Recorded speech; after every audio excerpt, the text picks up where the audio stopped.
आप सुन रहे हैं जगत गुरु तत्वदर्शी संत रामपाल जी महाराज द्वारा लिखित पुस्तक गीता तेरा ज्ञान अमृत का पेज नंबर 37। वहाँ नैष्कर्मय मोक्ष प्राप्त होता है, जिसका भावार्थ है कि सत्यलोक यानी सनातन परम धाम में बिना कार्य यानी कर्म किए ही सब सुविधाएं तथा पदार्थ प्राप्त होते हैं और अपने पुण्य कभी समाप्त नहीं होते। वैसे तो श्री ब्रह्मा, विष्णु, शिव, गणेश, दुर्गा, ब्रह्म तथा परब्रह्म की भक्ति से भी नैष्कर्मय मोक्ष प्राप्त होता है। वह कुछ समय तक ही रहता है, जो प्रत्येक देवता के लोक में बने स्वर्ग यानी होटल में प्राप्त होता है, परंतु वहाँ प्राणी को अपने पुण्यों का प्रतिफल ही प्राप्त होता है। पुण्यों के समाप्त होने के पश्चात पुनर्जन्म तथा मृत्यु का चक्र पुनः प्रारंभ हो जाएगा। नैष्कर्मय मुक्ति का वर्णन गीता अध्याय 3 श्लोक 4 तथा अध्याय 18 श्लोक 49 में है। जिस सनातन परम धाम तथा शांति की प्राप्ति के लिए तथा उस परमेश्वर की शरण में जाने के लिए गीता अध्याय 18 श्लोक 62 तथा अध्याय 15 श्लोक 4 में कहा है, वह गीता ज्ञान दाता से अन्य पूर्ण परमात्मा है। गीता अध्याय 8 श्लोक 5 तथा 7 में तो गीता ज्ञान दाता ने अपनी भक्ति करने को कहा है, उससे तो जन्म मृत्यु दोनों की बनी रहेगी। इसलिए फिर गीता अध्याय 8 श्लोक 8, 9, 10 में उस परमेश्वर की भक्ति करने के लिए कहा है, जिसका वर्णन गीता अध्याय 18 श्लोक 62 तथा अध्याय 15 श्लोक 4 में है। फिर गीता अध्याय 8 के ही श्लोक 18 में कहा है। गीता अध्याय 15 श्लोक 16, 17 में 3 पुरुष बताए हैं। नंबर 1 क्षर पुरुष, यह स्वयं गीता ज्ञान दाता है। इसे क्षर ब्रह्म भी कहते हैं। यह केवल 21 ब्रह्मांडों का प्रभु है। नंबर 2 अक्षर पुरुष, इसे परब्रह्म भी कहते हैं। यह केवल 7 शंख ब्रह्मांडों का प्रभु है। नंबर 3 परम अक्षर पुरुष है, जिसे परम अक्षर ब्रह्म परमेश्वर सत्य पुरुष अविनाशी परमात्मा भी कहते हैं, जो असंख्य ब्रह्मांडों का स्वामी है। यहाँ पर अर्थात श्रीमद् भगवत गीता के अध्याय 8 श्लोक 8, 9, 10, 20 तथा 22 में परम अक्षर पुरुष के विषय में वर्णन है। अध्याय 8 श्लोक 18 में अक्षर पुरुष के विषय में वर्णन है। जिस समय अक्षर पुरुष का एक दिन समाप्त होता है, जो 1000 युगों का होता है।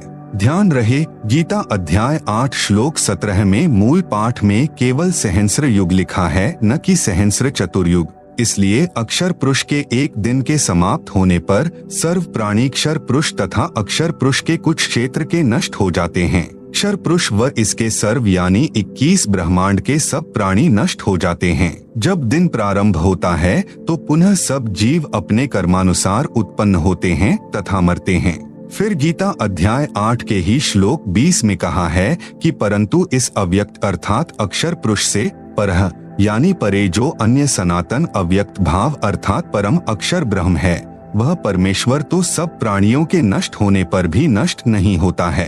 आप सुन रहे हैं जगत गुरु तत्वदर्शी संत रामपाल जी महाराज द्वारा लिखित पुस्तक गीता तेरा ज्ञान अमृत का पेज नंबर 38।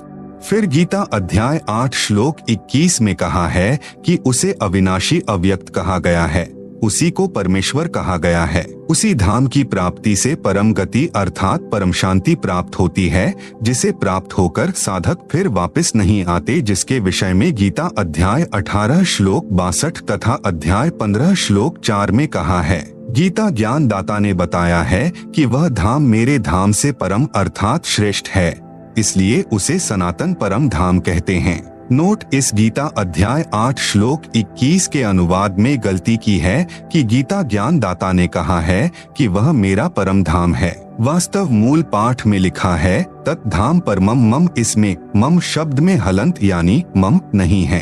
प्रमाण के लिए उन्हीं गीता अनुवादकों ने गीता अध्याय 3 श्लोक 23 में मम का अर्थ करते समय अर्थ किया है मम यानी मेरा ही। इसी प्रकार इस अध्याय 8 श्लोक 21 में मम का अर्थ मेरे से परम धाम है, सही है। फिर गीता अध्याय 8 श्लोक 22 में स्पष्ट किया है कि पुरुषः सह परः, सह यानी वह, परः यानी दूसरा, पुरुषः यानी परमेश्वर तो अनन्य भक्ति से प्राप्त होने योग्य है, जिसके अंतर्गत सर्व प्राणी आते हैं, जिसने सर्व संसार की रचना यानी उत्पत्ति की है। गीता अध्याय 8 श्लोक 20 से 22 में गीता ज्ञान दाता से अन्य परम पुरुष का वर्णन है। इसलिए गीता ज्ञान दाता उस धाम को अपना नहीं कह सकता। उसने अपने धाम यानी लोक से परम अर्थात श्रेष्ठ धाम उस परमेश्वर का धाम बताया है। यह सही अर्थ है। विचार करें, गीता अध्याय 8 श्लोक 20 में परह शब्द का अर्थ परे किया है, अर्थात अव्यक्त से परह यानी परे अर्थात दूसरा सनातन अव्यक्त भाव वाला परमेश्वर है। इसी प्रकार गीता के इस अध्याय 8 श्लोक 22 में कहा है कि सह यानी वह, परह यानी जो परे अर्थात दूसरा, पुरुष है यानी परमेश्वर है। उसकी प्राप्ति अनन्य भक्ति से ही संभव है। इसका अन्य प्रमाण गीता अध्याय 7 श्लोक 12 से 15 में तीनों गुणों रजगुण ब्रह्मा जी, सतगुण विष्णु जी तथा तमगुण शंकर जी की भक्ति करने वालों को राक्षस स्वभाव को धारण किए हुए मनुष्यों में नीच दूषित कर्म करने वाले मूर्ख बताया है तथा गीता ज्ञान दाता ने कहा है कि ये मुझे नहीं भजते। अपनी भक्ति के विषय में गीता अध्याय 7 श्लोक 16 से 18 में कहा है कि मेरी भक्ति से होने वाली गति अनुत्तम यानी घटिया है। गीता अध्याय 7 श्लोक 19 में कहा है कि बहुत बहुत जन्मों के अंत में किसी जन्म में मेरी भक्ति करते हैं, अन्यथा अन्य देवताओं और भैरव भूतों की पूजा ही करते रहते हैं। परंतु यह बताने वाला संत बहुत दुर्लभ है कि वासुदेव अर्थात वह पूर्ण परमात्मा जिसका वास अर्थात सत्ता सबके ऊपर है, वही सर्वम यानी सब कुछ है, यानी वही पूजा के योग्य है। उसी की भक्ति से पूर्ण मोक्ष प्राप्त होता है। वही सर्व सृष्टि का रचनहार है, सबका धारण पोषण करने वाला है। आप सुन रहे हैं जगत गुरु तत्वदर्शी संत रामपाल जी महाराज द्वारा लिखित पुस्तक गीता तेरा ज्ञान अमृत का पेज नंबर 39। फिर गीता अध्याय 7 श्लोक 29 में गीता ज्ञान दाता ने कहा है कि जो साधक मेरे ज्ञान को आधार बनाकर तत्वदर्शी संतों से ज्ञान प्राप्त करके केवल जरा यानी वृद्धा अवस्था के दुख से तथा मरण यानी मृत्यु के दुख से छूटने के लिए भक्ति करके प्रयत्न करते हैं, वे संसार की सर्व वस्तुओं को नाशवान मानकर इनकी इच्छा नहीं करते, केवल मोक्ष उद्देश्य से ही भक्ति करते हैं। वे तत् ब्रह्म यानी उस ब्रह्म को विदु यानी जानते हैं, सब कर्मों से परिचित हैं, सर्व अध्यात्म ज्ञान से परिचित हैं। गीता अध्याय 7 श्लोक 29। गीता अध्याय 8 श्लोक 1 में अर्जुन ने प्रश्न किया कि हे भगवान, किम तत् ब्रह्म यानी वह ब्रह्म क्या है जिसको जानकर साधक केवल मोक्ष ही चाहता है। इसका उत्तर गीता अध्याय 8 श्लोक 3 में गीता ज्ञान दाता ने दिया है। कहा है कि वह परम अक्षर ब्रह्म है। गीता ज्ञान दाता ने इस परम अक्षर ब्रह्म की जानकारी गीता अध्याय 8 में ही श्लोक नंबर 8, 9, 10, 20, 21, 22 में भी दी है, जो गीता ज्ञान दाता से अन्य है। गीता अध्याय 2 श्लोक 17 में कहा है कि जिस परमेश्वर ने संपूर्ण जगत की रचना की है, जिससे यह जगत व्याप्त है, अर्थात जिसकी शक्ति से सर्व ब्रह्मांड टिके हैं, रुके हैं, वह वास्तव में अविनाशी परमात्मा है, जिसका नाश करने में कोई समर्थ नहीं है। गीता अध्याय 15 श्लोक 17 में भी कहा है कि पुरुषोत्तम तो अन्य है। गीता अध्याय 15 श्लोक 16 में 2 पुरुष कहे हैं, क्षर पुरुष तथा अक्षर पुरुष। उत्तम पुरुष इनसे अन्य है, अर्थात श्रेष्ठ परमेश्वर जो तीनों लोकों में प्रवेश करके सबका धारण पोषण करता है, वह परमात्मा कहा जाता है। वही वास्तव में अविनाशी परमेश्वर है। गीता अध्याय 15 श्लोक 17। फिर गीता अध्याय 2 के ही श्लोक 59 में भी गीता ज्ञान दाता ने अपने से अन्य परमात्मा के विषय में कहा है। प्रसंग गीता अध्याय 2 श्लोक 53 से चला है, जिसमें कहा है कि हे अर्जुन, जिस समय भांति भांति के भ्रमित करने वाले ज्ञान के वचनों से विचलित हुई तेरी बुद्धि जब परमात्मा में अटल यानी स्थिर ठहर जाएगी, तब तू योग को प्राप्त होगा। गीता अध्याय 2 श्लोक 53। फिर गीता अध्याय 2 श्लोक 59 में कहा है कि कुछ व्यक्ति निराहार रहकर यानी भोजन त्याग कर केवल फलाहार या दुग्धाहार ही करते हैं। उनके कुछ समय के लिए विषय विकार तो निवृत्त हो जाते हैं, परंतु संसार के पदार्थों से आसक्ति निवृत्त नहीं होती। शास्त्रानुसार साधना करने से उस अन्य परमात्मा का साक्षात्कार होता है, जिससे विषय विकार तथा आसक्ति भी निवृत्त हो जाती है। गीता अध्याय 2 श्लोक 59 के मूल पाठ में परम शब्द जिसका अर्थ है पर अर्थात दूसरा होता है। उदाहरण के लिए गीता अध्याय 7 श्लोक 13 में मूल पाठ में यही परम शब्द है। इसमें गीता ज्ञान दाता ने कहा है कि तीनों गुणों रजगुण श्री ब्रह्मा जी, सतगुण श्री विष्णु जी तथा तमगुण श्री शंकर जी के भाव से सारा संसार मोहित हो रहा है। इनसे परे मुझे नहीं जानता। गीता अध्याय 7 श्लोक 13। इसमें परम यानी पर यानी परे अर्थात दूसरा अर्थ हुआ। आप सुन रहे हैं जगत गुरु तत्वदर्शी संत रामपाल जी महाराज द्वारा लिखित पुस्तक गीता तेरा ज्ञान अमृत का पेज नंबर 40। इसी प्रकार गीता अध्याय 2 श्लोक 59 में परम का अर्थ पर यानी परे अर्थात दूसरा जाने, क्योंकि गीता अध्याय 11 श्लोक 55 तथा गीता अध्याय 12 श्लोक 1 से 6 में प्रमाण है। गीता अध्याय 11 श्लोक 55 में संकेत किया है कि मत कर्मकृत यानी शास्त्रानुकूल भक्ति कर्म मेरे लिए करता हुआ, मत परम यानी मेरे से श्रेष्ठ परमात्मा के लिए करता हुआ, मत भक्त यानी मेरा भक्त मुझे ही प्राप्त होता है।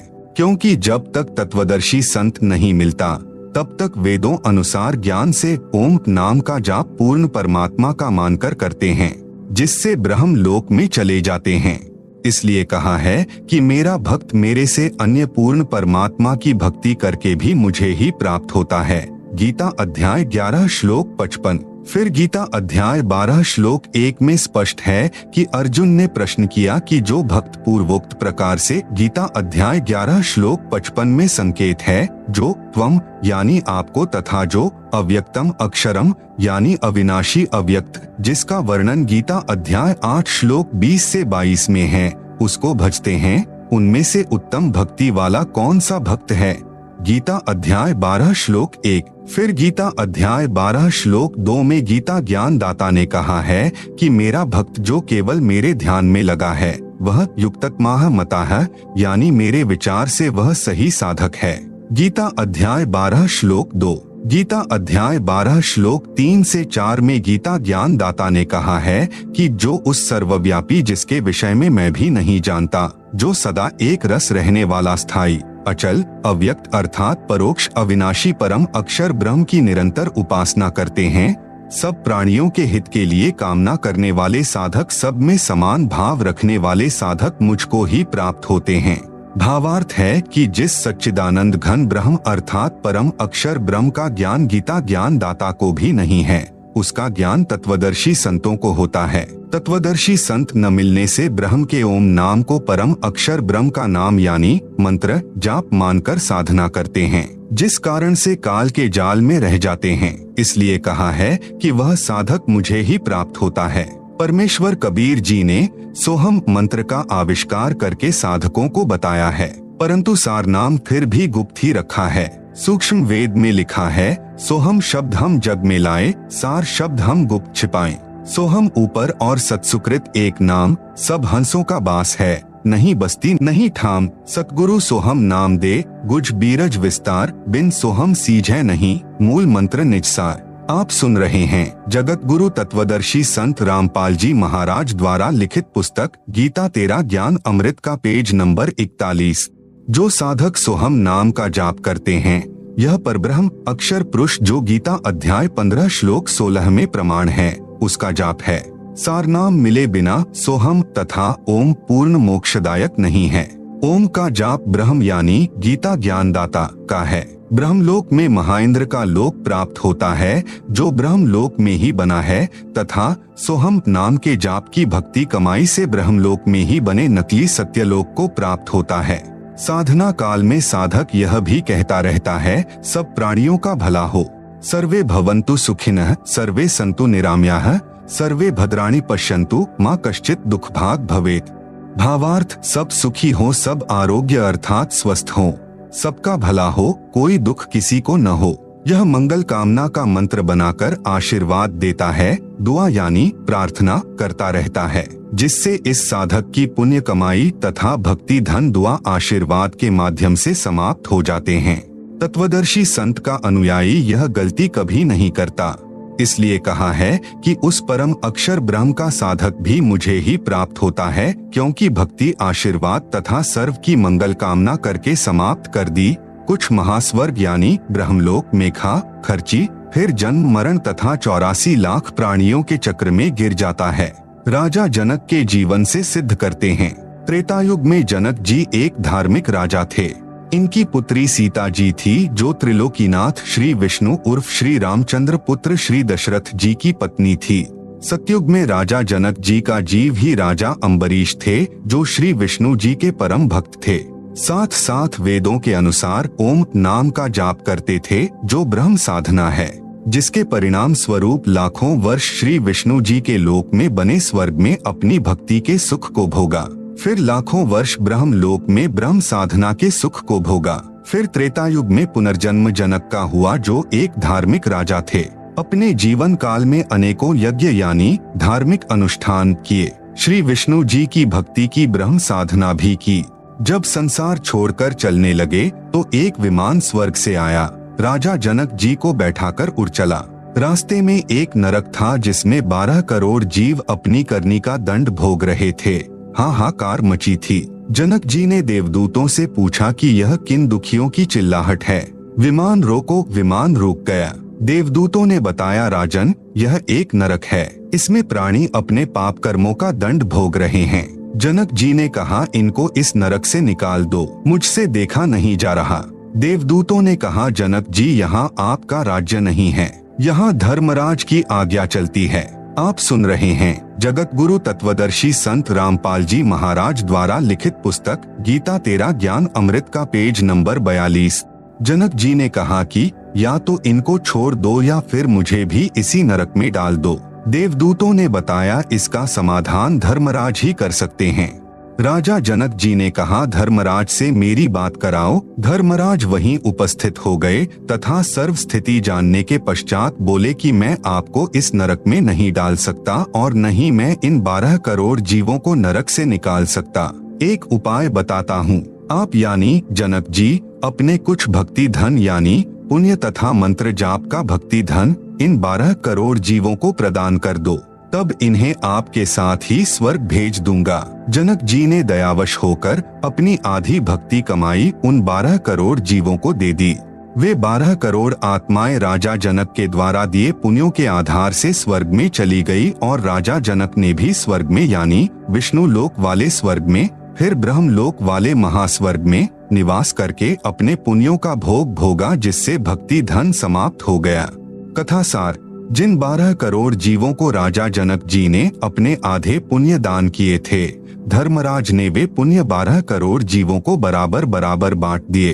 उन पुण्यों के फलस्वरूप वे आत्माएं स्वर्ग में रही। फिर उन पुण्यों के समाप्त होने पर पुनः उसी नरक में डाल दी गई। जो पाप कर्म शेष बचे थे वे फिर भोगने पड़े। राजा जनक जी के साथ बहुत बड़ा धोखा हुआ। उसके आधे पुण्य तो दान करने से समाप्त हुए और आधे ऊपर स्वर्ग में भोग कर समाप्त हुए, पुनः जन्म मरण के चक्र में गिरे। वही जनक जी वाला जीव कलयुग में सिख गुरु श्री नानक देव साहेब जी हुए।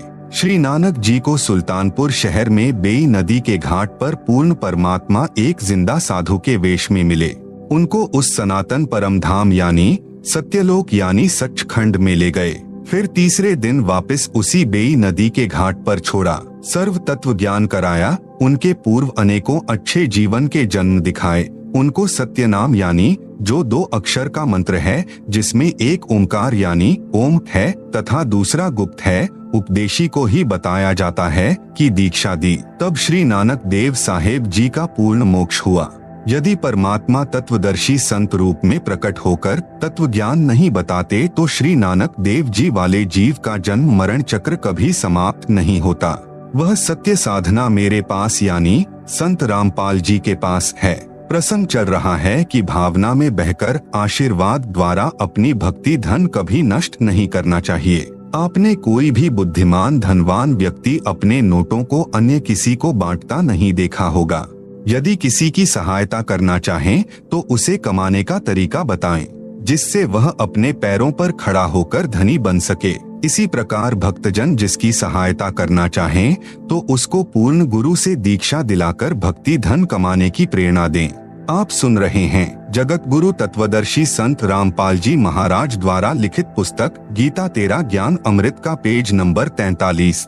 गीता अध्याय 12 श्लोक 5 में कहा है कि जिनकी आस्था सच्चिदानंद घन ब्रह्म अर्थात परम अक्षर ब्रह्म में है और जो उसी को चेतसा यानी जानने वाले हैं, उनको अधिकतर क्लेश यानी शंका के कारण ज्ञान का झगड़ा बना रहता है। उन मानव शरीरधारियों के लिए इस कारण से दुखपूर्वक प्राप्त की जाने वाली गति है। भावार्थ वही है कि तत्वदर्शी संत न मिलने के कारण कबीर पंथी यानी घीसा दास पंथी, गरीबदास पंथी, दादू पंथी, नेकीराम पंथी थे। सब कबीर पंथी कहलाते हैं, भी कठिन तपस्या करते हैं, व्रत मौन व्रत अन्य कठिन साधना ही करते हैं। इसलिए कहा है कि उस पूर्ण परमात्मा की साधना क्लेशयुक्त तथा दुख पूर्वक प्राप्त होने योग्य है। वास्तव में सर्व साधना जो शास्त्रानुकूल है वह बहुत आसान है। प्रमाण यजुर्वेद अध्याय 40 मंत्र 15 में ब्रह्म साधना के लिए कहा है कि वायुः अनिलम अमृतम अथ इदम भस्मांतम शरीरम ओम कृतम स्मर किल्बे स्मर कृतुः स्मर। भावार्थ ब्रह्म साधना का ओम नाम है। इससे मिलने वाला अमृतम अर्थात मोक्ष प्राप्ति के लिए ओम नाम का जाप, वायुः अनिलम यानी श्वास उश्वास से पूरी लगन के साथ शरीर नष्ट होने तक, कृतम यानी कार्य करते करते, स्मर यानी स्मरण कर, किल्बे स्मर यानी पूरी कसक अर्थात किलबिलाहट यानी विलाप जैसी स्थिति से स्मरण कर, कृतुः स्मर यानी मनुष्य जीवन का मूल कार्य जानकर स्मरण कर। यजुर्वेद अध्याय 40 मंत्र 15। फिर यजुर्वेद अध्याय 40 मंत्र 17 में वेद ज्ञान दाता ने, यही गीता ज्ञान दाता है, कहा है कि वह पूर्ण परमात्मा तो ऊपर के लोक में परोक्ष है अर्थात अव्यक्त है। अहम खम ब्रह्मोम यानी मैं ब्रह्म हूँ, दिव्य आकाश रूपी ब्रह्म लोक में मैं रहता हूँ, मेरा ओम नाम है। यजुर्वेद अध्याय 40 मंत्र 10 में वेद ज्ञान दाता ने कहा कि कोई तो परमात्मा को संभवात यानी उत्पन्न होने वाला अवतार रूप में साकार मानता है, कोई असंभवात यानी उत्पन्न न होने वाला अर्थात निराकार मानता है।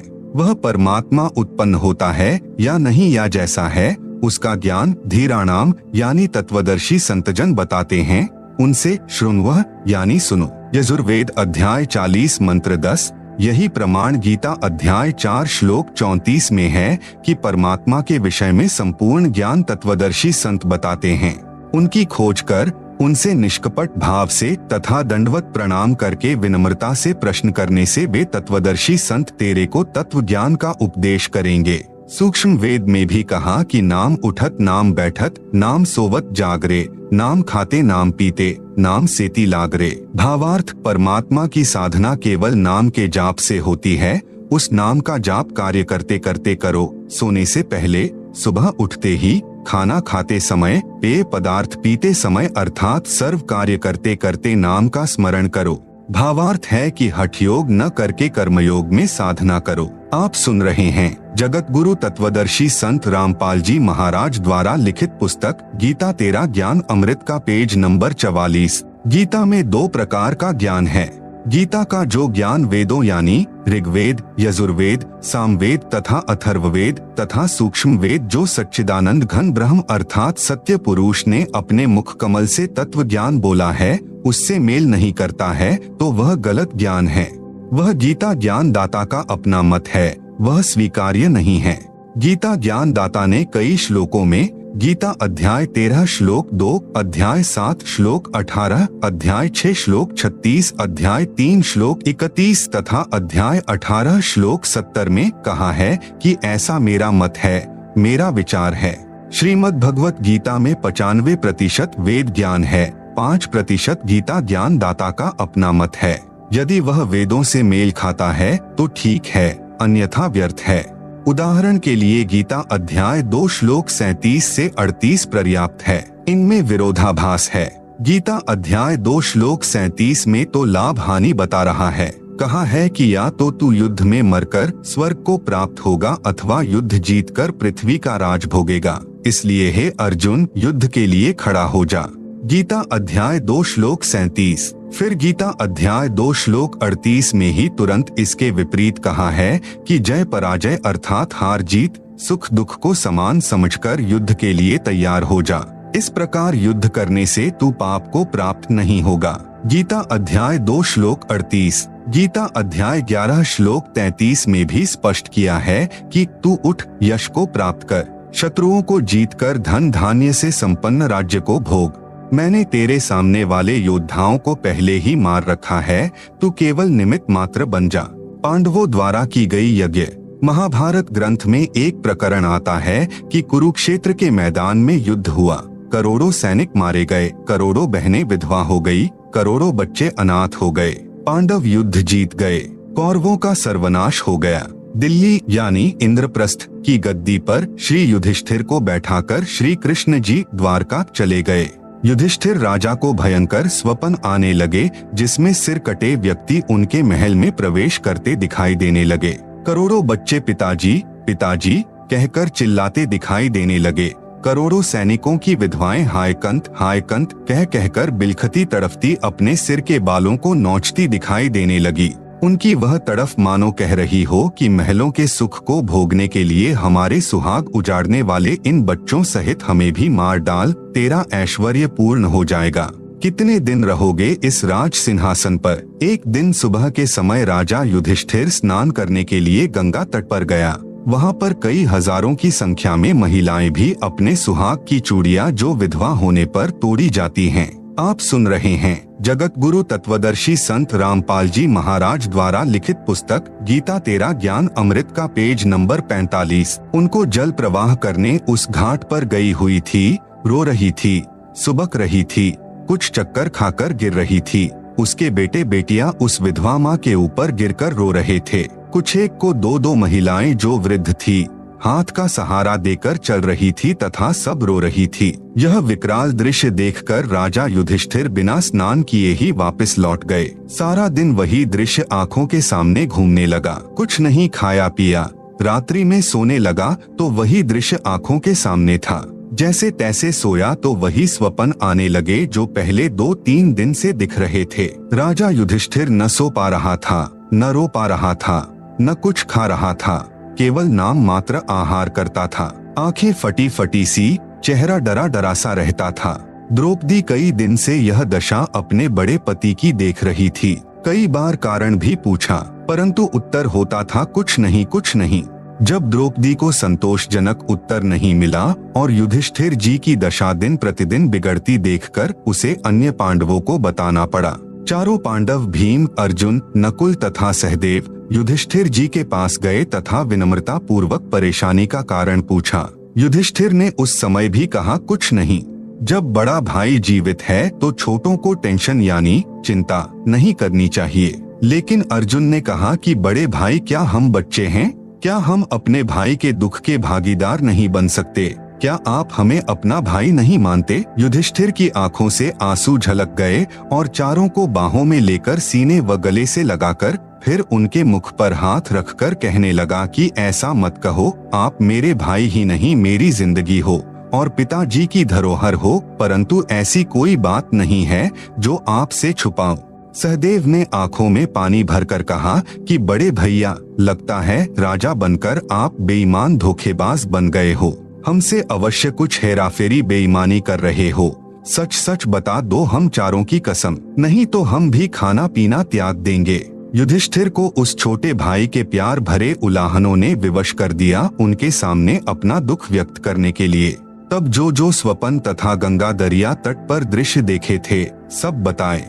पांडवों के गुरु श्री कृष्ण जी थे। प्रमाण गीता अध्याय 2 श्लोक 7 तथा गीता अध्याय 4 श्लोक 3 में। इसलिए पांचों पांडव द्वारका पहुँचे तथा युधिष्ठिर जी की परेशानी से श्री कृष्ण जी को परिचित कराया तथा इस संकट के आने का कारण तथा निदान यानी समाधान पूछा। श्री कृष्ण जी ने देख सोचकर बताया कि युधिष्ठिर के ऊपर बुरी आत्माओं का साया है तथा युद्ध में किए बंधुघात का पाप सिर चढ़ा है।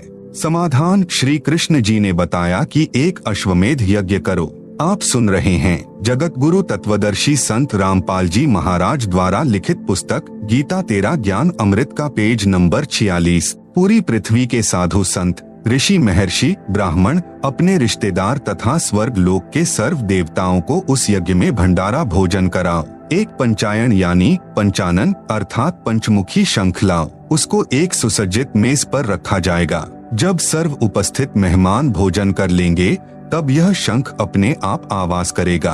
तब तुम्हारे ये 3 ताप का संकट समाप्त होगा। यदि शंख ने आवाज नहीं की तो यज्ञ संपूर्ण नहीं होगी, संकट बना रहेगा। यह सुनकर अर्जुन को मानो सांप सूंघ गया हो, उसका दिमाग फटने को हो गया। सोचने लगा कि जब युद्ध की तैयारी थी, मैं युद्ध से मना कर रहा था, तब भगवान युद्ध करने को बार बार प्रेरित कर रहे थे। कहा था कि तुम्हें कोई पाप नहीं लगेगा, तू तो निमित्त मात्र है, तेरे दोनों हाथों में लड्डू हैं।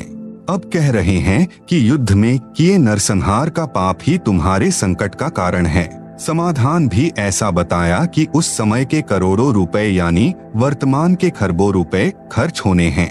यह विचार करके अर्जुन विष की घूंट पी गया कि यदि मैं आज श्री कृष्ण जी से प्रश्न करके पूछूंगा कि गीता ज्ञान देते समय आप कह रहे थे कि युद्ध करो, तुम पाप को प्राप्त नहीं होगे, अब वही युद्ध में किया पाप ही संकट का कारण बताया है। भाई युधिष्ठिर यह सोचेगा कि खरबों रुपए मेरे इलाज पर खर्च होने हैं, अर्जुन इसीलिए श्री कृष्ण जी से वाद विवाद कर रहा है, यह मेरा इलाज नहीं कराना चाहता। जरा सी भी भनक युधिष्ठिर भाई को लग गई तो यह मर सकता है, इलाज नहीं कराएगा। यह विचार करके अर्जुन ने यज्ञ की तिथि तथा स्थान पूछकर यज्ञ की तैयारी की। उस यज्ञ में 33 करोड़ देवता, 88,000 ऋषि, 12 करोड़ ब्राह्मण, 56 करोड़ यादव यानी अर्जुन की ससुराल वाले द्वारका से 9 नाथ, 84 सिद्ध महात्मा, अन्य अनेकों सामान्य जनता जन आए तथा श्री कृष्ण सहित सबने भोजन खाया, परंतु शंख ने आवाज नहीं की। फिर संत सुदर्शन यानी सुपच जी को बुलाया गया, तब वह शंख बजा, यज्ञ संपूर्ण हुई। उस समय करुणामय नाम से प्रकट परमात्मा जो तत्वदर्शी संत की लीला करने प्रत्येक युग में आते हैं, आए हुए थे। सुदर्शन उनका शिष्य था तथा सत्यनाम यानी सतनाम जो 2 अक्षर का है, एक ओम दूसरा तत् की भक्ति करता था, जिस कारण से पांडवों की यज्ञ सफल हुई थी तथा वह 3 ताप से आया संकट पांडवों का समाप्त हुआ था, जो न श्री कृष्ण जी के भोजन करने से तथा न उपरोक्त महानुभावों के भोजन करने से समाप्त हुआ। श्री सुदर्शन जी उस परम अक्षर ब्रह्म अर्थात पूर्ण परमात्मा की भक्ति करता था। सूक्ष्म वेद में कहा है, तुम कौन राम का जपते जापम, ताते कटेन ना तुम्हारे तीनों तापम। भावार्थ, आप कौन से राम की भक्ति का नाम जपते हैं जिससे आपके 3 ताप भी समाप्त नहीं होते, मोक्ष तो बहुत दूर की बात है। इसलिए मेरे यानी संत रामपाल के पास वह सत्य साधना है, 2 अक्षर का सत्य नाम है। आओ और दीक्षा लेकर अपना कल्याण कराओ। आप सुन रहे हैं जगत गुरु तत्वदर्शी संत रामपाल जी महाराज द्वारा लिखित पुस्तक गीता तेरा ज्ञान अमृत का पेज नंबर 47। अब उसी प्रसंग पर आते हैं कि गीता में 2 तरह का ज्ञान है अर्थात विरोधाभास है। एक तो गीता ज्ञान दाता ने युद्ध कराने के लिए अपने दाव पेच लड़ाए हैं, वे वेद विरुद्ध होने से तथा सत्य से परे होने से स्वीकार्य नहीं है, वह इसका मत है। इसलिए गीता अध्याय 12 श्लोक 5 में कहा है कि उस सच्चिदानंद घन ब्रह्म की भक्ति क्लेश व दुखपूर्वक प्राप्त होती है, जबकि वेद में लिखा है कि तत्वदर्शी संत मिलने के पश्चात उस परमात्मा यानी पूर्ण ब्रह्म की भक्ति कार्य करते करते नाम जाप साधना करके की जाती है। बहुत ही सरल है। इससे सिद्ध हुआ कि गीता ज्ञान दाता ने जो अपना मत बताया है, यदि वह वेदों यानी 4 वेद हैं, number 1 Rigveda, number 2 Yajurveda, number 3 Samaveda, number 4 Atharvaveda तथा 5वां है सूक्ष्म वेद, से मेल नहीं खाता है तो वह व्यर्थ ज्ञान है। वह गीता ज्ञान दाता के घर का है, वह हमें ग्रहण नहीं करना है, वह हमें नहीं मानना है। अन्य प्रमाण गीता अध्याय 12 श्लोक 8 से 19 तक में अपना मत बताया है। गीता अध्याय 12 श्लोक 8 में गीता ज्ञान दाता ने कहा है कि मुझ में मन लगा, मेरे में बुद्धि लगा, मुझे प्राप्त होगा। इसी प्रकार ऊर्ध्वम यानी ऊपर वाले अव्यक्त की भक्ति करेगा तो उसे प्राप्त होगा, इसमें कोई संशय नहीं है। गीता अध्याय 12 श्लोक 8। गीता अध्याय 12 श्लोक 9 में गीता ज्ञान दाता कहता है कि यदि मेरी प्राप्ति चाहता है और यदि तू मन को मुझ में लगाने में समर्थ नहीं है तो हे धनंजय, अर्जुन, अभ्यास योग अर्थात नाम जाप तथा नित्य पाठ करना आदि आदि अभ्यास साधना कहलाती है को करके मुझे प्राप्त करने की इच्छा कर। गीता अध्याय 12 श्लोक 10 में गीता ज्ञान दाता कहता है कि यदि नाम जाप नित्य पाठ आदि अभ्यास करने में भी समर्थ नहीं है तो मत कर्म परमः यानी मेरे लिए श्रेष्ठ कर्म करने वाला हो जा। इस प्रकार मेरे लिए शुभ कर्म करता हुआ भी सिद्धि को प्राप्त कर लेगा। गीता अध्याय 12 श्लोक 11 में गीता ज्ञान दाता कहता है कि यदि मद्योगम यानी मत योगम यानी मेरे द्वारा बताई गई भक्ति साधना पर आश्रित होकर उपरोक्त साधना करने में भी तू समर्थ नहीं है तो यतात्मवान यानी यत आत्मवान यानी यति आत्मा वाला हो जा। यति का अर्थ है अपनी पत्नी के अतिरिक्त किसी भी स्त्री के प्रति विषय विकारवश होकर मन में कभी द्वेष उत्पन्न न होता हो, उसे यति पुरुष कहते हैं। जैसे श्री रामचंद्र जी को यति अर्थात संत भाषा में जति कहा जाता है। श्री सुखदेव यानी सुखदेव पुत्र श्री व्यास को भी यति यानी जति माना गया है तथा सीता पत्नी श्री रामचंद्र को सती माना गया है। इसलिए कहा है कि यतात्मवान अर्थात यति पुरुष बनकर सर्व कर्मों के फल का त्याग कर। गीता अध्याय 12 श्लोक 11। आप सुन रहे हैं जगत गुरु तत्वदर्शी संत रामपाल जी महाराज द्वारा लिखित पुस्तक गीता तेरा ज्ञान अमृत का पेज नंबर 48। गीता अध्याय 12 श्लोक 12 में गीता ज्ञान दाता कहता है कि अभ्यासात यानी नाम जाप नित्य पढ़ आदि जो अभ्यास किया जाता है उससे श्रेष्ठ ज्ञान है अर्थात जिज्ञासु बनकर ज्ञान प्राप्त कर। ज्ञान से ध्यान अर्थात हठ साधना करके समाधि लगाना यहाँ गीता ज्ञान दाता के मतानुसार ध्यान कहा है, जिसका अनुसरण सर्व ऋषिजन किया करते थे, जिसे वर्तमान में मेडिटेशन कहते हैं। ध्यान से श्रेष्ठ सर्व कर्मों का फल का त्याग है क्योंकि त्याग से तत्काल शांति प्राप्त हो जाती है।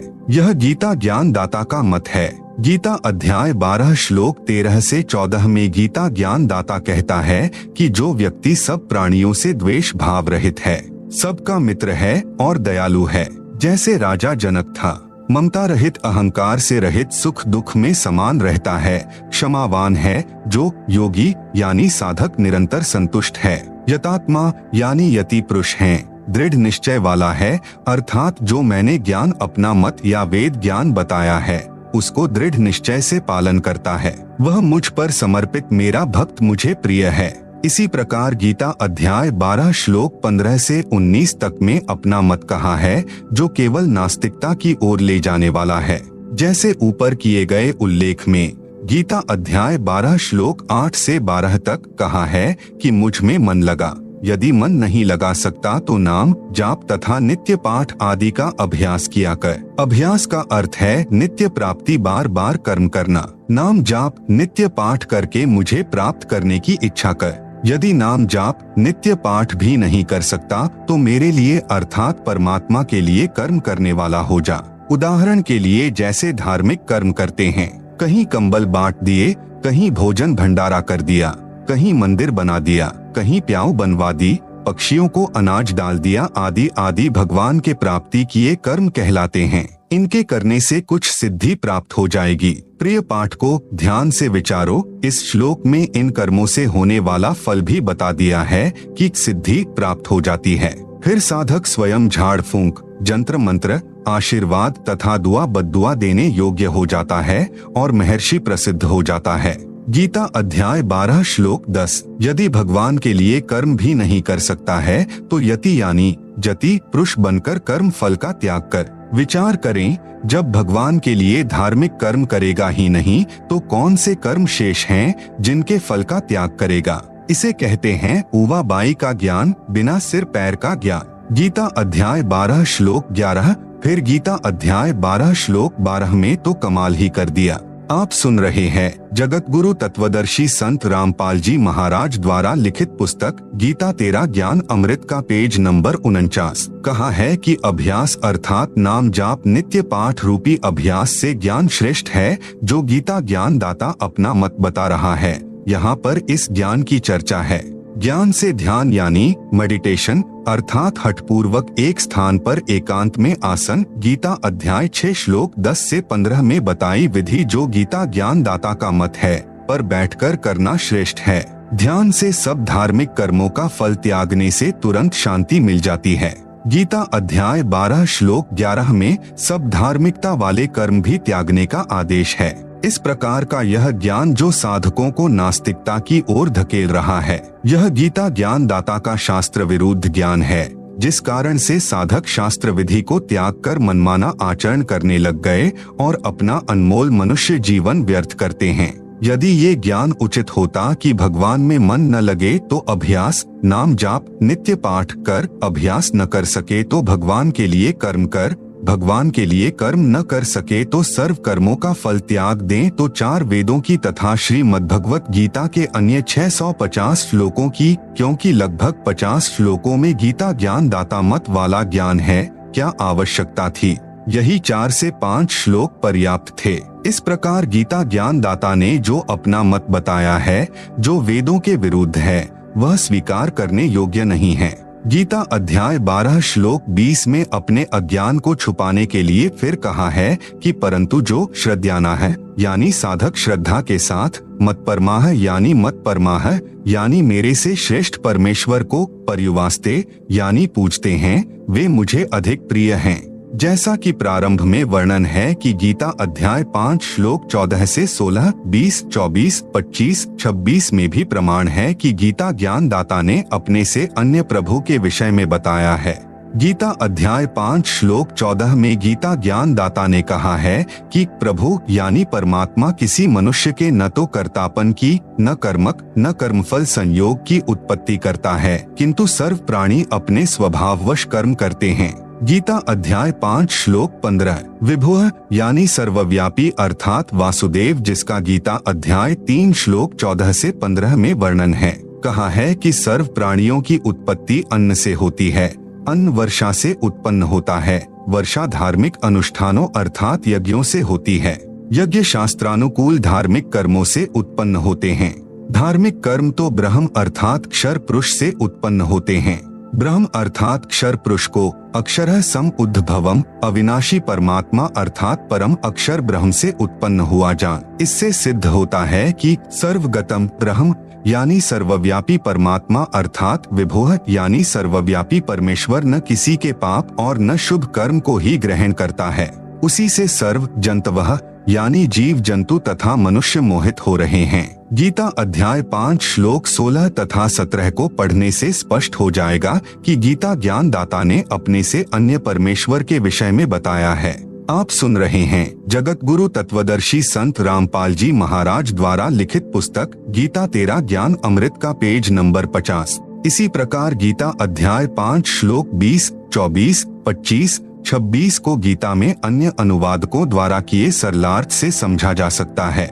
इसी प्रकार गीता अध्याय 6 श्लोक 7 में स्पष्ट परमात्मा शब्द मूल पाठ में लिखा है, जो गीता ज्ञान दाता से अन्य परमात्मा का प्रमाण है, क्योंकि गीता अध्याय 15 श्लोक 17 में कहा है कि श्लोक 16 में वर्णित 2 पुरुषों क्षर पुरुष तथा अक्षर पुरुष से अन्य कोई उत्तम पुरुष अर्थात पुरुषोत्तम है, जिसे परमात्मा इति उदाहरित यानी परमात्मा कहा जाता है। वही तीनों लोकों में प्रवेश करके सबका धारण पोषण करता है, वह अविनाशी परमात्मा है। इसमें गीता अध्याय 15 श्लोक 17 में भी परमात्मा शब्द है। इस प्रकार गीता के अमृत ज्ञान को समझना है, केवल गीता जी के पढ़ने मात्र से कल्याण नहीं है। इसके अमृत ज्ञान को समझकर इसके अनुसार अपनी धार्मिक क्रियाएं करने से तीनों लाभ हैं, जो गीता अध्याय 16 श्लोक 23 में सुख प्राप्ति, सिद्धि शक्ति प्राप्ति तथा परम गति अर्थात पूर्ण मोक्ष प्राप्ति के लिए बताए हैं। अब पुनः उसी प्रसंग पर चर्चा करते हैं, जो प्रश्नकर्ता ने जानना चाहा है कि गीता ज्ञान दाता से अन्य पूर्ण परमात्मा कौन है तथा उसने अपने से अन्य किस परमेश्वर की शरण में जाने को कहा है। उत्तर चल रहा है, यह तो स्पष्ट ही हो चुका है कि गीता ज्ञान दाता से अन्य परम अक्षर ब्रह्म है। गीता अध्याय 18 श्लोक 62 में उस परमेश्वर परम अक्षर पुरुष की शरण में जाने के लिए कहा है। गीता अध्याय 18 श्लोक 66, गीता अध्याय 8 श्लोक 28, गीता अध्याय 12 श्लोक 6 से 7 में कहा है कि पूर्ण परमात्मा को प्राप्त करने के लिए मेरी भक्ति भी की जाती है। जैसे गीता अध्याय 17 श्लोक 23 में ओम तत्सत 3 नाम का जाप परम अक्षर ब्रह्म की प्राप्ति के लिए है। गीता अध्याय 8 श्लोक 13 में गीता ज्ञान दाता ने अपनी साधना करने का केवल एक ओम नाम बताया है। पूर्ण परमात्मा की प्राप्ति के लिए ओम नाम का जाप भी साधक करता है। इसलिए गीता अध्याय 8 श्लोक 28 में कहा है, योगी अर्थात भक्त तत्व ज्ञान के द्वारा इस रहस्य को जानकर जो वेदों के अनुसार भक्ति करने से, उसी के अनुसार यज्ञ अर्थात धार्मिक अनुष्ठान करने से, तप अर्थात अपने धर्म पर दृढ़ता से लगे रहने से जो शारीरिक मानसिक कठिनाई झेलनी पड़ती है, उस तप से तथा दान करने से जो पुण्य फल होता है अर्थात धार्मिक कर्म से भक्ति फल होता है, उसका अत्येति यानी उल्लंघन कर जाता है अर्थात त्याग जाता है, वह आद्य यानी सनातन, परम यानी अन्य यानी दूसरे, स्थानम यानी धाम को प्राप्त होता है। आप सुन रहे हैं जगत गुरु तत्वदर्शी संत रामपाल जी महाराज द्वारा लिखित पुस्तक गीता तेरा ज्ञान अमृत का पेज नंबर 51। गीता अध्याय 12 श्लोक 7 से 8 में कहा है कि जो मतपरा है यानी मेरे से दूसरे परमात्मा की भक्ति करने वाले सर्वभक्तजन मेरी भक्ति के सर्व भक्ति कर्म मुझको अर्पण करके मुझ में त्याग जाते हैं। जो अनन्य भक्ति उस मेरे से परे अर्थात दूसरे को भजते हैं। गीता अध्याय 12 श्लोक 7 में वर्णन है कि हे अर्जुन, मुझ में चित्त लगाने वाले, मुझे जानने वाले, आवेशित यानी आवेश के साथ, चेतासाम यानी मुझे चेत चुके हैं, मुझे जान चुके हैं, उन भक्तों का मैं शीघ्र ही संसार समुद्र से सम उद्धरता यानी समुद्धरता यानी उसी प्रकार उद्धार कर देता हूँ। गीता अध्याय 18 श्लोक 66 में कहा है कि सर्वधर्मान परित्यज्य माम एकम शरणम व्रज अहम त्वा सर्व पापेभ्यः मोक्षयिष्यामि मा शुचय। अन्य अनुवादकर्ताओं ने जो अनुवाद इस गीता अध्याय 18 श्लोक 66 का किया है वह इस प्रकार है जो गलत है। संपूर्ण धर्मों को अर्थात संपूर्ण कर्मों को मुझ में त्याग कर तू केवल एक मुझ सर्वशक्तिमान सर्वाधार परमेश्वर की शरण में व्रज यानी आजा, मैं तुझे संपूर्ण पापों से मुक्त कर दूंगा, शोक मत कर। विवेचन जो अनुवाद किया है कि संपूर्ण धर्मों को अर्थात कर्तव्य कर्मों को मुझ में त्याग कर केवल तू एक मुझ सर्वशक्तिमान सर्वाधार परमेश्वर की शरण में आजा, यह गलत है। विचार करे गीता अध्याय 18 श्लोक 46, 62, अध्याय 15 श्लोक 1 से 4 तथा 17 में सर्वशक्तिमान सर्वाधार परमात्मा तो कोई अन्य कहा है, जिसे गीता अध्याय 8 श्लोक 3 में परम अक्षर ब्रह्म कहा है। यहाँ गीता अध्याय 18 श्लोक 66 में अनुवादक ने अपनी ओर से महिमा जोड़ी है जो व्यर्थ है।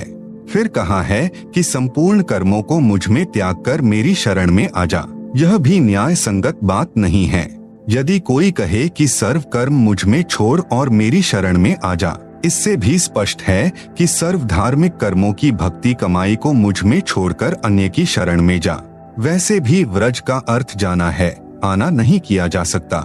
जैसे अंग्रेजी के शब्द गो का अर्थ जाना है, उसका अर्थ आना नहीं किया जाना चाहिए। फिर अन्य प्रमाण गीता अध्याय 2 श्लोक 7 में अर्जुन ने कहा है कि मैं आपका शिष्य हूँ, आपकी शरण में हूँ, मुझे उचित शिक्षा दीजिए।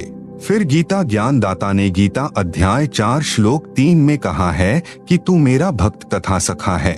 यहाँ गीता अध्याय 18 श्लोक 66 में यह अनुवाद करना कि मेरी शरण में आजा बिल्कुल अनुचित है, क्योंकि अर्जुन तो पहले ही श्री कृष्ण की शरण था, ऊपर सिद्ध हो चुका है। तत्व ज्ञान न होने के कारण अनुवादकों ने अर्थों के अनर्थ कर रखे हैं। गीता ज्ञानदाता ने गीता अध्याय 18 श्लोक 62 में कहा है कि उस परमेश्वर की शरण में जा, उस परमेश्वर की कृपा से ही तू परम शांति को तथा सनातन परम धाम को प्राप्त होगा। आप सुन रहे हैं जगत गुरु तत्वदर्शी संत रामपाल जी महाराज द्वारा लिखित पुस्तक गीता तेरा ज्ञान अमृत का पेज नंबर 52। गीता अध्याय 18 श्लोक 46 में कहा कि जिस परमेश्वर से संपूर्ण प्राणियों की उत्पत्ति हुई है और जिससे यह समस्त जगत व्याप्त है, उस परमेश्वर की अपने स्वाभाविक कर्म करते करते पूजा करके मनुष्य परम सिद्धि को प्राप्त हो जाता है। गीता अध्याय 15 श्लोक 17 में स्पष्ट किया है कि श्लोक 16 में कहे दो पुरुषों क्षर पुरुष तथा अक्षर पुरुष से उत्तम पुरुष तो कोई अन्य ही है, जिसे परमात्मा कहा जाता है। वही तीनों लोकों में प्रवेश करके सबका धारण पोषण करता है। वह वास्तव में अविनाशी परमेश्वर है। गीता अध्याय 15 श्लोक 4 में कहा है कि तत्वदर्शी संत की प्राप्ति के पश्चात परमेश्वर के उस परम पद की खोज करनी चाहिए जहां जाने के पश्चात साधक लौटकर संसार में नहीं आते। जिस परमेश्वर से संसार रूपी वृक्ष की प्रवृत्ति विस्तार को प्राप्त हुई है उसी की भक्ति करो। गीता ज्ञान दाता ने अपनी स्थिति गीता अध्याय 2 श्लोक 12, अध्याय 4 श्लोक 5, अध्याय 10 श्लोक 2 में स्पष्ट कर ही दी है कि अर्जुन, तेरे और मेरे बहुत जन्म हो चुके हैं, आगे भी होते रहेंगे। तू नहीं जानता, मैं जानता हूँ। जिस प्रभु की स्वयं जन्म मृत्यु होती है तो वह भी अविनाशी नहीं हुआ, उसका उपासक भी जन्मता मरता रहेगा। ब्रह्म का साधक वह मोक्ष प्राप्त नहीं कर सकता जो गीता अध्याय 15 श्लोक 4 में कहा है कि जहां जाने के पश्चात पुनः जन्म नहीं होता। गीता अध्याय 18 श्लोक 66 का वास्तविक अनुवाद इस प्रकार है। अनुवाद: सर्वधर्मान यानी संपूर्ण धार्मिक कर्म जो मेरी उपासना के हैं उनकी भक्ति कमाई है। उन्हें माम यानी मुझको, परित्यज्य यानी त्याग कर, तू एकम यानी उस एक जिसके समान दूसरा नहीं है, अद्वितीय सर्वशक्तिमान परमेश्वर अर्थात परम अक्षर ब्रह्म की शरणम यानी शरण में, व्रज यानी जा, अहम त्वा यानी मैं तुझे, सर्व पापेभ्यः यानी संपूर्ण पापों से, मोक्षयिष्यामि यानी मुक्त कर दूंगा, मां शुचः यानी शोक मत कर। गीता अध्याय 18 श्लोक 66 में गीता ज्ञान दाता ने कहा है कि जो मंत्र मेरी उपासना के हैं उनकी भक्ति की कमाई मुझको त्याग कर तू केवल उस एक अर्थात जिसके समान कोई अन्य शक्ति न हो, अद्वितीय सर्वशक्तिमान परमेश्वर अर्थात परम अक्षर ब्रह्म की शरण में जा, मैं तुझे सर्व पापों से मुक्त कर दूंगा, शोक मत कर। गीता अध्याय 18 श्लोक 66। विश्लेषण: गीता अध्याय 17 श्लोक 23 में गीता ज्ञान दाता ने संकेत किया है कि उस ब्राह्मण यानी सच्चिदानंद घन ब्रह्म अर्थात परम अक्षर ब्रह्म की प्राप्ति का ओम तत् सत यह 3 मंत्र का जाप है, इसी का जाप करने का निर्देश है। फिर गीता अध्याय 8 श्लोक 13 में अपनी उपासना का मंत्र बताया है कि मुझ ब्रह्म की भक्ति का केवल एक ओम अक्षर है, जो इसका उच्चारण करता हुआ शरीर त्याग कर जाता है तो उसको मेरी परम गति यानी मोक्ष प्राप्त होती है। आप सुन रहे हैं जगत गुरु तत्वदर्शी संत रामपाल जी महाराज द्वारा लिखित पुस्तक गीता तेरा ज्ञान अमृत का पेज नंबर 53। ओम का जाप ब्रह्म का जाप है, इससे ब्रह्मलोक प्राप्त होता है। यही परम गति ओम के जाप से होती है, जिसे गीता अध्याय 7 श्लोक 18 में अति अनुत्तम अर्थात अश्रेष्ठ कहा है। गीता अध्याय 8 श्लोक 16 में कहा है कि ब्रह्मलोक तक जितने भी लोक हैं उनमें गए हुए साधक पुनरावृत्ति में हैं, अर्थात ब्रह्मलोक तक गए साधक पुनः जन्म मृत्यु में रहते हैं। इसलिए उपरोक्त गीता अध्याय 18 श्लोक 46, 62, 66, अध्याय 15 श्लोक 4 तथा 17 में किसी समर्थ परमेश्वर की शरण में जाने के लिए कहा है, जो ओम तत् सत नाम का जाप। गीता अध्याय 17 श्लोक 23 में 3 मंत्र ओम तत् सत है। इसमें जो ओम नाम है वह ब्रह्म का जाप है। इसी ब्रह्म को गीता अध्याय 15 श्लोक 16 में अक्षर पुरुष कहा है तथा दूसरा जो अक्षर पुरुष कहा है। अक्षर पुरुष का जाप तत् मंत्र का है, यह सांकेतिक है तथा गीता अध्याय 15 श्लोक 17 में कहा है कि उत्तम पुरुष तो अन्य पुरुषोत्तम अर्थात सर्वश्रेष्ठ सर्वशक्तिमान पुरुष तो अक्षर पुरुष तथा अक्षर पुरुष से अन्य ही है।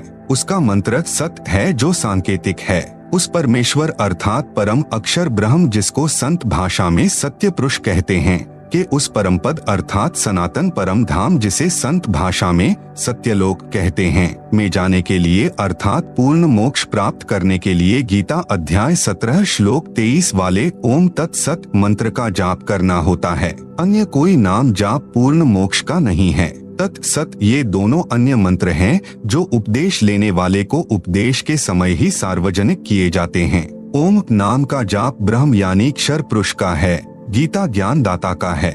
इसकी उपासना ओम नाम के जाप से होती है।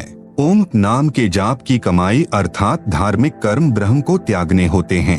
हम पहले बिना तत्व ज्ञान के ओम नाम के जाप की कमाई यानी भक्ति धन ब्रह्म लोक में जाकर समाप्त कर देते थे। पाप यानी कर्ज यानी लोन शेष रह जाते थे। उनको नरक में तथा 84 लाख प्रकार के प्राणियों के शरीर में कष्ट उठाकर भोगा करते थे। अब हम ओम नाम के जाप का भक्ति धन ब्रह्म को त्याग देंगे। इसका फल ब्रह्म लोक में नहीं भोगेंगे, जिसके प्रतिफल में यह ब्रह्म अर्थात क्षर पुरुष हमारे सर्व पापों यानी कर्ज को समाप्त कर देगा।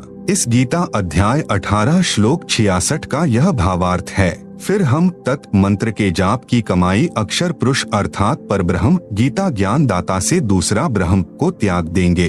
उसका 7 शंख ब्रह्मांड का क्षेत्र है, जिसको पार करके सनातन परम धाम यानी सत्यलोक में जाने का किराया देना होता है। दूसरे शब्दों में टोल टैक्स वह तत् मंत्र के जाप की कमाई से पूरा हो जाता है। फिर सत मंत्र जो सत्य पुरुष परम अक्षर ब्रह्म का जाप है, इसकी कमाई लेकर हम परमेश्वर के उस परम पद में अर्थात सनातन परम धाम यानी सत्यलोक को प्राप्त हो जाएंगे, जहां जाने के पश्चात साधक फिर संसार में कभी नहीं आते। परम शांति अर्थात पूर्ण मोक्ष प्राप्त होता है। आप सुन रहे हैं जगत गुरु तत्वदर्शी संत रामपाल जी महाराज द्वारा लिखित पुस्तक गीता तेरा ज्ञान अमृत का पेज नंबर 54। यह संपूर्ण भक्ति साधना मेरे यानी संत रामपाल दास के पास है। आओ और अपना कल्याण कराओ। यह है यथार्थ गीता के अध्याय 18 श्लोक 66 का अनुवाद। इसलिए कहा है गीता तेरा ज्ञान अमृत। उपरोक्त प्रमाणों से सिद्ध हुआ कि गीता ज्ञान दाता से अन्य पूर्ण परमात्मा है। उसी की शरण में जाने के लिए गीता ज्ञान दाता ने गीता अध्याय 18 श्लोक 62-66 में कहा है। जिस अनमोल गीता ज्ञान को ठीक से न समझकर अज्ञानी व्यक्तियों ने उल्टा अर्थ किया है। लिखा है कि गीता ज्ञान देने वाला अपनी ही शरण में आने को कह रहा है। जैसे किसी व्यक्ति का कार्य मुख्यमंत्री के अधिकार में है और वह मंत्री के पास खड़ा है, मंत्री से विनय कर रहा है कि यह कार्य कर दीजिए। मंत्री बुद्धिमान होता है, वह भ्रमित नहीं करता। वह कहेगा कि यदि आपको यह कार्य कराना है तो आप मुख्यमंत्री के पास जाएं, उनकी कृपा से ही आपका कार्य हो सकता है। उस मंत्री ने एक पत्र लिखकर दे दिया कि आप उस मुख्यमंत्री के पास जाइए, उसकी कृपा से आपका यह कार्य संभव है। कोई व्यक्ति उसका अर्थ करे कि मंत्री जी अपने पास आने को ही कह रहा है, तो वह गलत अर्थ कर रहा है। मंत्री के पास से वह व्यक्ति आया ही है। इसी प्रकार गीता के अमृत ज्ञान को न समझकर अड़ंगा अनुवाद करके पाठकों को अज्ञानी संतों ने भ्रमित किया है और जन्म मरण के चक्र में स्वयं भी गिरे हैं तथा अपने भोले अनुयायियों को भी जन्म मरण के चक्र में डाले हुए हैं, जो उन अज्ञानियों को पूर्ण विद्वान गीता मनीषी माने बैठे हैं। गीता का ज्ञान किसने कहा था, यह पूर्व के प्रश्न उत्तर में स्पष्ट हो चुका है। पढ़े प्रश्न नंबर 1 का उत्तर। प्रश्न 27 परमात्मा साकार है या निराकार? अव्यक्त का अर्थ निराकार होता है। उत्तर परमात्मा साकार है, नर स्वरूप है अर्थात मनुष्य जैसे आकार का है। अव्यक्त का अर्थ निराकार नहीं होता, साकार होता है। उदाहरण के लिए जैसा सूर्य के सामने बादल छा जाते हैं, उस समय सूर्य अव्यक्त होता है। हमें भले ही दिखाई नहीं देता, परंतु सूर्य अव्यक्त है, साकार है। जो प्रभु हमें सामान्य साधना से दिखाई नहीं देते, वे अव्यक्त कहे जाते हैं। जैसे गीता अध्याय 7 श्लोक 24-25 में गीता ज्ञान दाता ने अपने आप को अव्यक्त कहा है, क्योंकि वह श्री कृष्ण में प्रवेश करके बोल रहा था। जब व्यक्त हुआ तो विराट रूप दिखाया था। यह पहला अव्यक्त प्रभु हुआ जो क्षर पुरुष कहलाता है, जिसे काल भी कहते हैं। गीता अध्याय 8 श्लोक 17 से 19 तक दूसरा अव्यक्त अक्षर पुरुष है। गीता अध्याय 8 श्लोक 20 में कहा है कि इस अव्यक्त अर्थात अक्षर पुरुष से दूसरा सनातन अव्यक्त परमेश्वर अर्थात परम अक्षर पुरुष है। इस प्रकार ये तीनों साकार यानी नराकार प्रभु हैं।